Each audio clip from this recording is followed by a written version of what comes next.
हे अर्जुन, मैं भूत, वर्तमान और भविष्य के सभी प्राणियों को जानता हूँ, किंतु वास्तविकता में कोई मुझे नहीं जानता।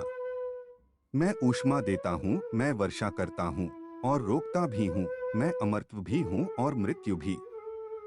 जब वे अपने कार्य में आनंद खोज लेते हैं, तब वे पूर्णता प्राप्त करते हैं।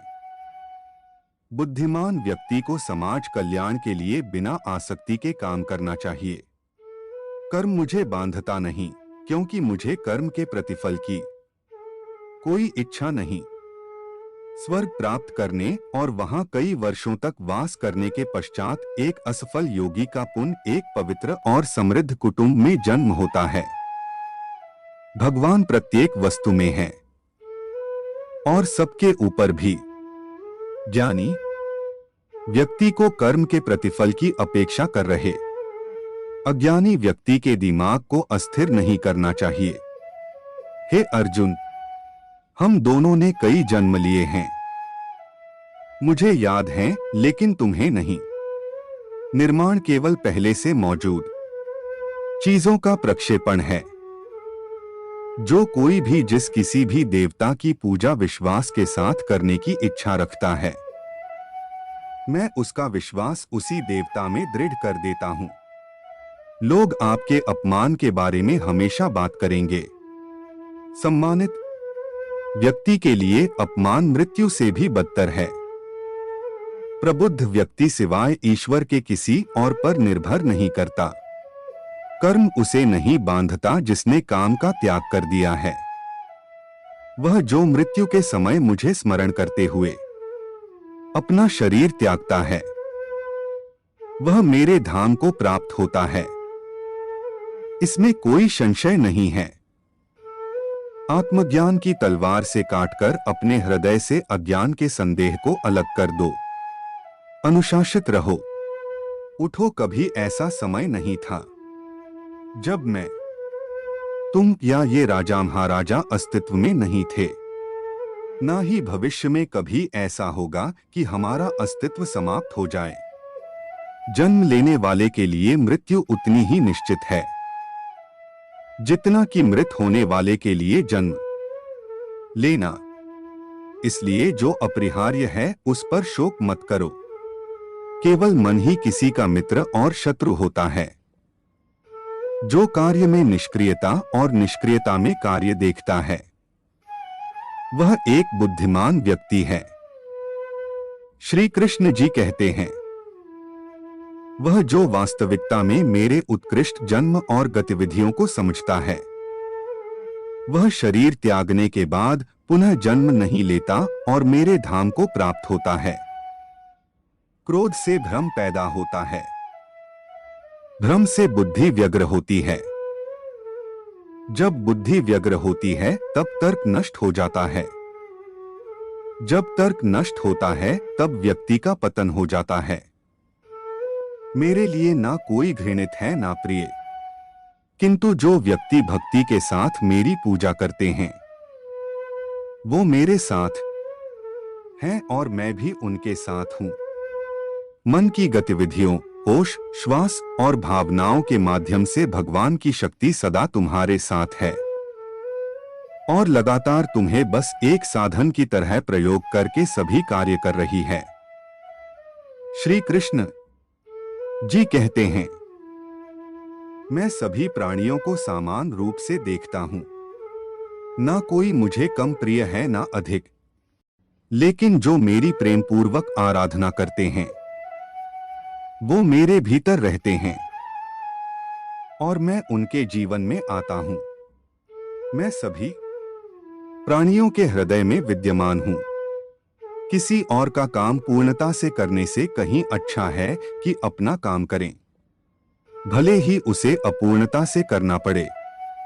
जो मन को नियंत्रित नहीं करते, उनके लिए वह शत्रु के समान कार्य करता है। अपने परम भक्तों जो हमेशा मेरा स्मरण या एक चित्त मन से मेरा पूजन करते हैं, मैं व्यक्तिगत रूप से उनके कल्याण का उत्तरदायित्व लेता हूं। अपने अनिवार्य कार्य करो, क्योंकि वास्तव में कार्य करना निष्क्रियता से बेहतर है। श्री कृष्ण जी कहते हैं, उससे मत डरो जो वास्तविक नहीं है। ना कभी था ना कभी होगा।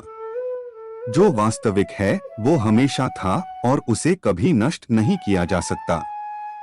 बुरे कर्म करने वाले, सबसे नीच व्यक्ति जो राक्षसी प्रवृत्तियों से जुड़े हुए हैं और जिनकी बुद्धि माया ने हर ली है, वो मेरी पूजा या मुझे पाने का प्रयास नहीं करते। प्रबुद्ध व्यक्ति के लिए गंदगी का ढेर, पत्थर और सोना सभी समान हैं। मन अशांत है और उसे नियंत्रित करना कठिन है, लेकिन अभ्यास से इसे वश में किया जा सकता है। कर्म योग वास्तव में एक परम रहस्य है।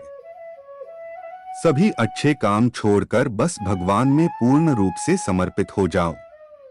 मैं तुम्हें सभी पापों से मुक्त कर दूंगा। शोक मत करो। मनुष्य अपने विश्वास से निर्मित होता है। जैसा वो विश्वास करता है वैसा वो बन जाता है। वह जो इस ज्ञान में विश्वास नहीं रखते, मुझे प्राप्त किए बिना जन्म और मृत्यु के चक्र का अनुगमन करते हैं। मैं धरती की मधुर सुगंध हूं। मैं अग्नि की ऊष्मा हूं। सभी जीवित प्राणियों का जीवन और सन्यासियों का आत्मसंयम हूं।